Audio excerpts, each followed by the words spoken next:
கர்த்தருக்கு ஸ்தோத்திரம். கர்த்தருக்குள் அன்பான என்னுடைய சகோதர சகோதரிகளே, கர்த்தருடைய பரிசுத்த நாமத்தில் உங்களை எல்லோரும் வாழ்த்துகிறேன். நீங்கள் தொடர்ந்து என்னுடைய வீடியோக்கள் பார்த்து கொண்டு வருகிறீர்கள். இவையெல்லாம் நீங்கள் கேட்ட கேள்விகளுக்கான உண்டான பதில்கள். ஒரே வீடியோவில் போட முடியாது, ஆகையினால் நான் சின்ன சின்ன துண்டுகளாக போட்டுக்கொண்டிருக்கிறேன். ஒவ்வொருத்தரும் சரியான கேள்வியை கேட்டுக்கிட்டு இருக்கீங்க. பாஸ்டரையா இருந்தாலும் கூட இத்தனை கேள்வி கேட்டிருக்க மாட்டாரு. ஆனால் கர்த்தருடைய கிருபையினால் மட்டுமே எல்லாவற்றிற்கும் நான் வசனத்தை கொண்டு மாத்திரமே பதில் சொல்லிக் கொண்டிருக்கிறேன். என்னுடைய சொந்த வார்த்தைகளை எதையும் எங்கேயும் குழப்பவில்லை. சில பேர் கேட்ட கேள்விகள் எப்படி இருக்குன்னா, நீ ஐஸ்வர்யத்தை குறித்து பிரசங்கத்தை பண்ணுகிறாய், உனக்கு ஐஸ்வர்யம் வேணும், சொத்துக்கள் வேணும் அப்படின்னு கேட்டுட்டு இருக்காங்க. ஆனா நான் என்ன சொல்றேன்னா, நமக்கு தேவைப்படும் போது ஐஸ்வர்யமும் வேணும். அது 120 கோடியாக இருந்தாலும் சரி. அது இல்லாவிட்டால் களியோ கூடோ குடிச்சுக்கிட்டு அதுலயும் திருப்தியா இருக்கணும். எந்த நிலைமையிலையும் மனரம்யமாய் இருக்க கற்றுக்கொண்டேன். அதுதான் நமக்கு பேலன்ஸ் பாயிண்ட். ஆனா கேள்வி எங்க வருதுன்னா, பாஸ்டர் ஐயா பிரசங்க பண்ணாத வசனமே கிடையாது, அந்த மாதிரி ஒரு வசனம் பைபிளையே இல்ல அப்படின்ற அளவுக்கு நிறைய பேர் வாதாடுறாங்க. இந்த கேள்விகளுக்கெல்லாம் நான் வசனத்தை கொண்டே பதில் சொல்லிட்டு வரேன். ஆனா நம்ம மக்கள் நிறைய பேர் படிக்காமலேயே திரும்ப திரும்ப திரும்ப அதே கேள்வி கேட்டதையே கேட்டுட்டு இருக்காங்க. அதனாலேயே நான் இந்த வீடியோவை பதிவு பண்ண வேண்டியதா இருக்கு. பாடுகளின் வழியாகத்தான் தேவனுடைய ராஜ்யத்தை அடைய வேண்டும், நம்முடைய ரட்சிப்பை காத்து கொள்ள வேண்டும். இதெல்லாம் கரெக்டு தான்.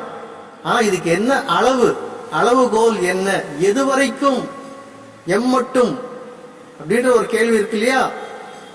அதுக்கு தான் நான் இப்ப வசனத்தை காட்ட போறேன். ஏற்கனவே ஒரு மனுஷன் தன்னால சுமக்க முடியாத ஒரு மலைய தன்னுடைய முதுகுல வச்சு சுமந்துட்டு இருக்கான். தம்பி இது பார்த்தா தம்பி, பாடுகள் வேணும், உபத்திரங்கள் வேணும்னு சொல்லிட்டு இன்னொரு மலையை கொண்டு அவங்க முதுகுல மறுபடியும் ஏத்துவீங்களா? இதுதான் நான் கேட்கிறேன். வாங்க என்னோட திருப்பிக் கொள்ளுங்கள். கான்ட்ரவர்ஷியல் வசனமான ரோமர் 8ஆம் அதிகாரம் 28வது வசனம். அன்றியும் அவருடைய தீர்மானத்தின்படி அழைக்கப்பட்டவர்கள் தேவனிடத்தில் அன்பு கூறுபவர்களுக்கு சகலமும் நன்மைக்கு ஏதுவாக நடக்கிறது என்று அறிந்திருக்கிறோம். வசனமானது இருபுறமும் கருக்குள்ள பாட்டியம். ஒரு பக்கம் இந்த வசனம் சொல்லிச்சுன்னா அடுத்த பக்கத்துல என்ன வசனத்தை சொல்லுது வேதம் அப்படின்றத நம்ம கவனிக்கணும். வசனத்தை வச்சே நம்ம தொங்கிட்டே இருக்க கூடாது. இந்த ஒரு வசனத்தை வச்சு நம்ம ஓட்டிக்கிட்டே இருக்க கூடாது. ஆனால் இந்த வசனத்தை சொன்ன பவுல் வேற இடத்துல எந்த மாதிரி சொல்றாருன்னு பார்க்கலாம். போதும், இந்த உபத்திரவம் உங்களுக்கு போதும், இனிமேல் உங்களுக்கு உபத்திரவம் பாடும் இருக்க வேண்டாம், இதுக்கு மேல நீங்க தாங்க மாட்டீங்க அப்படின்னு மனதுருகி மனம் கசந்து அவர்களை பார்த்து சொல்றார். தன்னுடைய கீழே இருக்கிற ஊழியக்காரனை பார்த்து கட்டளை எடுக்கிறார். அநேக உபத்திரவங்களின் வழியாகத்தான் நாம் தேவனுடைய ராஜ்யத்தை அடைய வேண்டும் என்று சொன்னவர் தான் பட்ட பாடுகளையும் அவமானங்களையும் வாங்கின அடிகளையும் முதற்கொண்டு எல்லாவற்றையும் பட்டியலிட்டு இந்த விதமாக சொல்லுகிறார். அதிகமாய் பிரயாசப்பட்டவன், அதிகமாய் அடிப்பட்டவன், அதிகமாய் காவல்களில் வைக்கப்பட்டவன், அநேக தரம் மரண அவதியில் அகப்பட்டவன், யூதர்களால் ஒன்று குறைய 40 அடியாக 5 தரம் அடிக்கப்பட்டேன், 3 தரம் மிலாறுகளால் அடிப்பட்டேன், 1 தரம் கல்லெறியுண்டேன், 3 தரம் கப்பற் சேதத்தில் இருந்தேன், கடலிலே ஒரு ராப்பகல் முழுவதும் போக்கினேன், அநேகந்தரம் பிரயாணம் பண்ணினேன், ஆறுகளால் வந்த மோசங்களிலும் கள்ளர்களால் வந்த மோசங்களிலும் என் சுய ஜனங்களால் வந்த மோசங்களிலும் அந்நிய ஜனங்களால் வந்த மோசங்களிலும் பட்டணங்களில் உண்டான மோசங்களிலும் வனாந்தரத்தில் உண்டான மோசங்களிலும் சமுத்திரத்தில் உண்டான மோசங்களிலும் கள்ள சகோதரரிடத்தில் உண்டான மோசங்களிலும் பிரயாசத்திலும் வருத்தத்திலும் அநேக முறை கண் விழிப்புகளிலும் பசியிலும் தாகத்திலும் அநேக முறை உபவாசங்களிலும் குளிரிலும் நிர்வாணத்திலும் இருந்தேன். அது மட்டுமல்ல சகோதரர்களே, சில யூதர்கள் வந்து ஜனங்களுக்கு போதனை செய்து பவுலை கல்லெறிந்து அவன் மரித்து போனான் என்று எண்ணி அவனை பட்டணத்துக்கு வெளியே இழுத்து கொண்டு போனார்கள். செத்தாண்ட நாய் அப்படின்னு சொல்லி தரதரன்னு இழுத்து ஊருக்கு வெளியில இருக்கிற குப்பை தொட்டியில போட்டு இந்த நாய்க்கும் நரிக்கும் விட்டுட்டு வந்துட்டாங்க. ஆனா பவுலை பார்த்து கேட்டீங்கன்னா அவர் என்ன சொல்லுவார் தெரியுமா?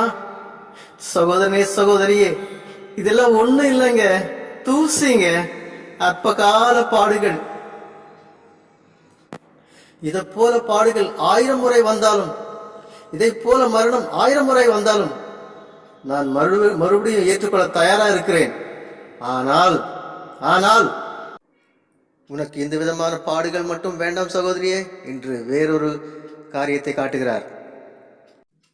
சகலமும் நன்மைக்கு ஏதுவாகவே நடக்கிறது என்று சொன்ன அதே பவுல் இப்போ மாற்றி சொல்லுகிறார், சகோதரனே சகோதரியே, இந்த பாடுகள் உனக்கு வேண்டாம், இதோடு நிப்பாட்டிக் கொள்ளுங்கள், இனிமேல் வேண்டாம் உங்களுக்கு உபத்திரவம் என்று தெள்ளத் தெளிவாக சொல்லுகிறார், ஆணித்தனமாக சொல்லுகிறார்.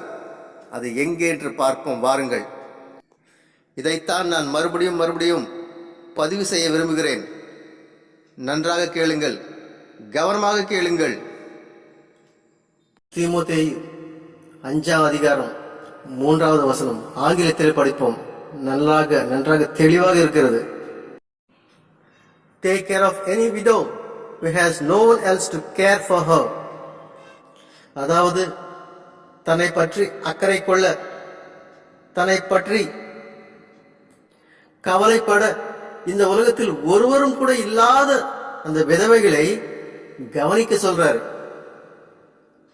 5வது வசனத்துல ரொம்ப தெளிவாக சொல்றார், படிங்க. உத்தம விதவையாயிருந்து தனிமையாய் இருக்கிறவள் தேவனிடத்தில் நம்பிக்கை உள்ளவளாய் இரவும் பகலும் வேண்டுதல்களிலும் ஜெபங்களிலும் நிலைத்திருப்பாள். ஆனால் இவர்களுக்கு ஒன்றுமே நடக்கவில்லை, ஒரு நன்மையும் நடக்கவில்லை. ஏன்? இவர்கள் பாவிகளா? இவர்களுக்கு வேத வாசிப்பு தெரியாதா? இவர்களுக்கு கர்த்தர் மேல் நம்பிக்கை இல்லையா? இவர்களுக்கு என்ன குறை? ஒன்றுமே இல்லை. அவர்கள் செய்ய வேண்டியது எல்லாம் செய்தார்கள். அவர்கள் உத்தம விதவைகள். பவுலே சரியான சர்டிபிகேட் தருகிறார். இருந்தும் இவர்களுக்கு எதுவுமே நடக்கவில்லை. ஆகையினால்தான் இவர்களை பார்த்து உதவி செய், இவர்களை கனம் பண்ணு என்று தீமோத்தேயு கட்டளையிடுகிறார். இவர்களுக்கு இந்த பாடுகள் போதும், இதுக்கு மேலேயும் வேண்டாம் அப்படின்னு பதிவு செய்கிறார். ஆங்கிலத்தில் சொல்லப்பட்டிருக்கு, இவர்கள் நம்பிக்கையை கர்த்தர் மேல் மட்டும்தான் வைத்திருக்கிறார்களாம். வேற எந்த மனுஷனும் நம்புறதுக்கு ஒரு மனுஷனே இல்லை. அப்படிப்பட்ட நிலைமையில இருக்கிற இவங்களுக்கு எந்த நன்மையும் நடக்கல. அவங்க செய்யாத ஜபம் இல்லை, அவங்க கொடுக்காத காணிக்கை இல்லை, செய்யாத ஊழியம் இல்லை, கொடுக்காத தசம்பாகம் இல்லை, எல்லாவற்றையும் செய்து முடித்திருக்கிறார்கள். ஆனாலும் ஒன்றும் நடக்கவில்லை சகோதரனே. அங்கே சாரேபாத் விதவைக்கு நடந்த அற்புதமோ, எலியாவுக்கு கர்த்தர் காகங்களால் போஷித்த விதமாகவோ இவங்களை போஷிக்கவோ ஒருவரும் இல்லை. எந்த வாக்குத்தத்தமும் இவர்களுக்கு நிறைவேறவில்லை, எந்த ஆசீர்வாதமும் இவர்களை தொடரவில்லை, எந்த கிருபையும் இவர்களை தொடரவில்லை, எந்த விதமான நன்மையும் இவங்களுக்கு நடக்கல. அதனால் இந்த விதமான உபத்திரம் வேணாம், இந்த விதமான பாடுகள் உங்களுக்கு வேணாம் இனிமேல் என்று பவுல் இதோட நிப்பாட்டுங்க. இந்த விதமான உபத்திரங்கள் யாரும் சகிக்க முடியாது. நாம் பட்ட பாடுகள் கூட ஒருவன் 1000 தடவை சகிச்சிடலாம், அனுபவிச்சிடலாம். ஆனா இந்த பாடுகள் யாரும் சகிக்க முடியாது, வேண்டாம் என்று தெளிவாக ஆணித்தனமாக பதிவிடுகிறார். நான் பட்ட பாடுகள் அனைத்தும் ஒரு மனுஷன் கடந்து வந்துடலாம், அது லகுவானது தான். ஆனா இந்த பாடு உனக்கு வேணாம் சகோதரியே அப்படின்னு தாழ்மையா இரக்கமா அவர் சொல்றாரு. விளங்காதவங்களுக்கு இன்னும் கூட 2 வசனத்தை படிச்சு காட்டுறேன். இதுக்கு மேலே உங்களுக்கு விளங்கலன்னா நான் கடைசி கட்டத்தில் தான் இதுக்கு மேல நல்ல விவரமா புரியுற மாதிரி வசனத்தை எடுத்து சொல்லுவேன். ஆனா ஒரு சோகமான விஷயம் என்ன தெரியுமா? நம்ம பெந்தகோஸ்து சபைக்கு வர்ற எல்லா சகோதர சகோதரிகளும் வரும்போது இந்த நிலைமையில தான் வராங்க. குடும்பத்தை இழந்து, வீட்டை இழந்து, சொத்துக்களை இழந்து, வேலை வாய்ப்பை இழந்து, பிள்ளைகளை இழந்து, கணவனை இழந்து, மனைவியை இழந்து, இப்படிதான் பாதி குடும்பம் உடஞ்சுதான் வராங்க. அம்மா இருந்தா அப்பா இருக்க மாட்டாங்க, அப்பா இருந்தா அம்மா இருக்க மாட்டாங்க, 2 பேர் இருந்தா பிள்ளைங்க இருக்க மாட்டாங்க.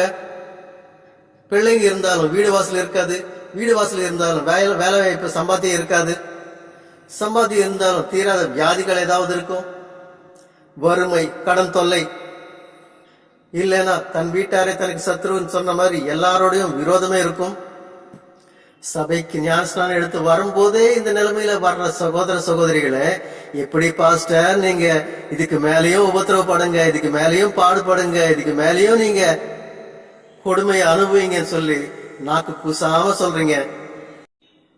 நமக்குள் எத்தனை பேர் municipal councillors, MLAs, MPs, VIPs, VVIPs, aristocrats, பணம் படைத்தவர்கள், கனம் படைத்தவர்கள், ஜமீன்தார்கள், மந்திரிகள், நாட்டை ஆள்பவர்கள், மேல்நாட்டோடு வணிகம் செய்பவர்கள், நேஷனல் லெவல், இன்டர்நேஷனல் லெவல்ல மெடல்ஸ் பெற்றவங்க, விருது பெற்றவங்க, நோபல் பிரைஸ் பெற்றவங்க, கவர்னர்ஸ், பிரசிடென்ட்ஸ், இந்த மாதிரி யாராவது நமக்குள்ள இருக்காங்களா?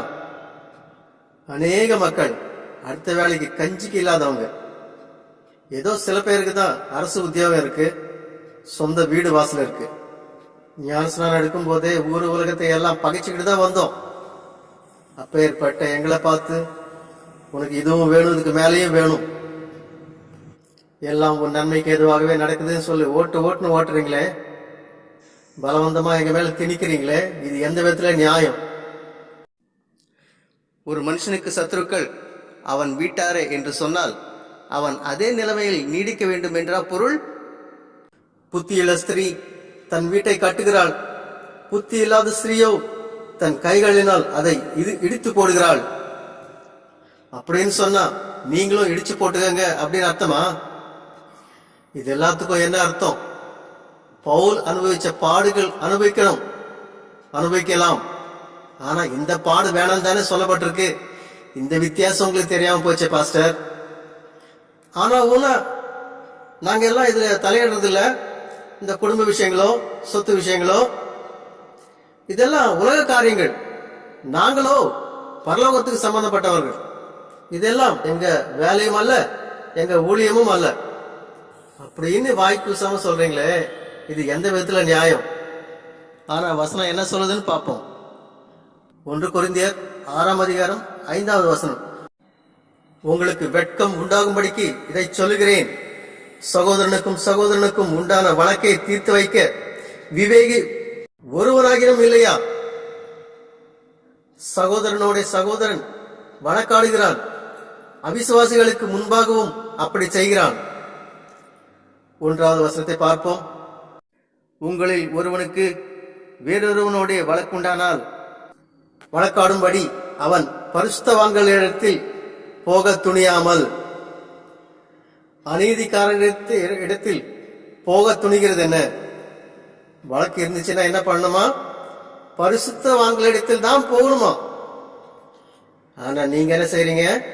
ஜோம் பண்ணி கோர்ட்டுக்கும் போலீஸ் ஸ்டேஷனுக்கு அனுப்பிச்சு வச்சிருக்கீங்க.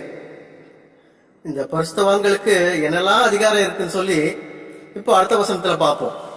2வது வசனம். பரிசுத்தவான்கள் உலகத்தை நியாயம் தீர்ப்பார்கள் என்று அறியீர்களா? உலகம் உங்களால் நியாயம் தீர்க்கப்படுவதா இருக்க அற்ப வழக்குகளை தீர்க்க நீங்கள் அபாத்திரரா? இதுக்கு மேலேயும் சமட்டியால் அடிக்கிறார் பாருங்க. அடுத்த வசனம். தேவ தூதர்களையும் நியாயம் தீர்ப்போம் என்று அறியீர்களா? அப்படி இருக்க இந்த ஜீவனுக்கேற்றவைகளை நீங்கள் தீர்த்து கொள்ளாதிருப்பது எப்படி? அது எப்படின்னு கேட்கிறாரு. ஆக மொத்தத்துல உங்க இயலாமையை காரணம் காட்டி, உங்க திறமையின்மையை காரணம் காட்டி, இது பாடு உபத்திரவம் சொல்லி எங்க தலையில திணிக்கிறீங்க. சகலமும் நன்மைக்கு ஏதுவா நடக்கிறது என்று சொன்ன அதே பவுல் இந்த சபை விசுவாசிகள் எல்லாரையும் பார்த்து, இதுவும் உங்க நன்மைக்கு தான், இதுவும் உங்க நன்மைக்கு ஏதுவாகவே நடக்குது, இந்த பாடும் உபத்திரம் உங்களுக்கு வேணும், அதனால அதே பிரச்சனையில அப்படியே மூழ்கிட்டே இருங்க அப்படின்னு சொல்றாரா? எது வேணும்ன்றாரு, எது வேணான்றாரு. விளங்கிச்சா சகோதரர்களே? சகலமும் நன்மைக்கு எதுவா நடக்குது அப்படின்னு சொன்னா அதே பவுல் இதுவும் உங்க நன்மைக்கு தான், போயிட்டு வாங்க அப்படின்னு சொல்ல தெரியாது அவருக்கு. இதை விட ஒரு சமட்டி அடி தேவையா? வசனத்தினாலேயே சமட்டி அடி. என்னை கேட்டுக்கொண்டிருக்கிற எல்லா சகோதர சகோதரிகளையும் பார்த்து கேட்கிறேன், என்ன சகோதரனே, நான் சொல்வது சரிதானே?